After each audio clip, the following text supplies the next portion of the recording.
It like depends what kind of cocaine you get. Well, so I have a question for you. I wish you would.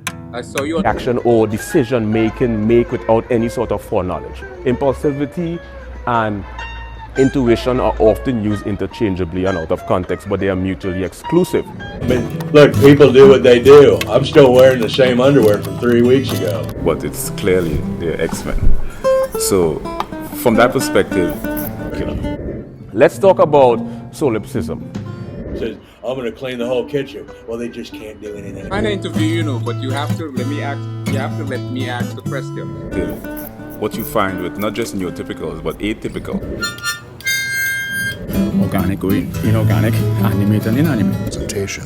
Yeah, but the fascinating phenomenon with subliminal influences is you're unaware of Phenomenon that occurs during grandiosity. a psychological approach. It's pretty on the nose. Pretty on the nose. You ever straighten your back up and after a day of 5 irony. You remember you have at least some philosophical ideology, like solipsism or animism, implement us. And some people say I have a cuteness.